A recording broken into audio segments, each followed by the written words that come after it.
आगामी 2024 के लोकसभा चुनाव के लिए राजनीतिक पार्टियां दो खेमों में बटी हैं। एक धड़ा बीजेपी के नेतृत्व में एनडीए का है तो दूसरा कांग्रेस के समर्थन से इंडिया का।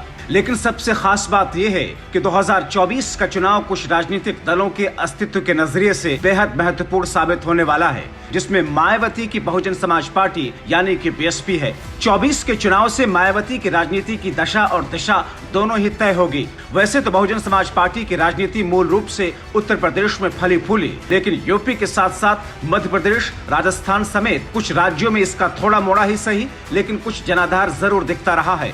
बीएसपी के राजनीतिक सफर को देखा जाए तो पिछला एक दशक मायावती और उनकी पार्टी के लिए बेहद ही खराब रहा है। हालांकि अभी भी उत्तर प्रदेश में बीएसपी के कोर वोटर बैंक की वजह से अच्छा जनाधार है, लेकिन इसके बावजूद हमने देखा कि पिछले 10 सालों में मायावती की राजनीति तेजी से औंधे मुंह गिरने की तरफ गई है। उत्तर प्रदेश की राजनीति में तो मायावती 2012 से हाशिए पर हैं, जहां एक तरफ इंडिया और एनडीए के दल अपनी सियासी जमीन को विस्तार देने में जुटे हैं, तो दूसरी तरफ मायावती की राजनीति का सुर कुछ अलग ही है। मायावती न तो एनडीए का हिस्सा बनेंगी और न ही विपक्षी गठबंधन इंडिया का। मायावती पहले ही ऐलान कर चुकी है कि आम चुनाव 2024 में उनकी पार्टी उत्तर प्रदेश में लोकसभा की सभी 80 सीटों पर अकेले चुनाव लड़ेगी। हालांकि मायावती अकेले नहीं है जो अलग ही ताल ठोक रही हैं। मायावती की तरह कुछ और पार्टियां हैं जो किसी खेमे का हिस्सा नहीं हैं।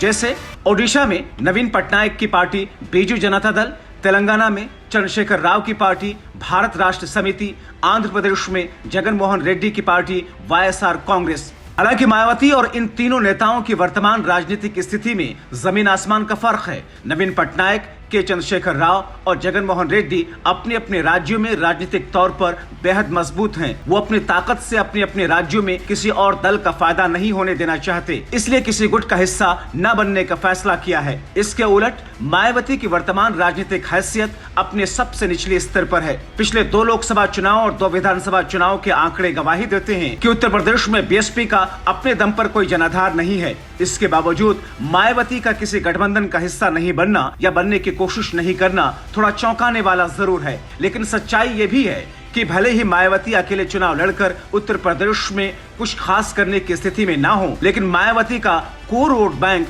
अभी भी उनके साथ है।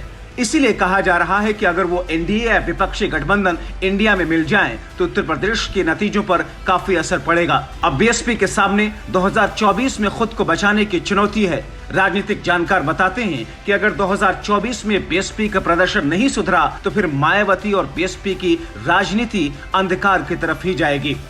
Bureau report, TV7 Bharat.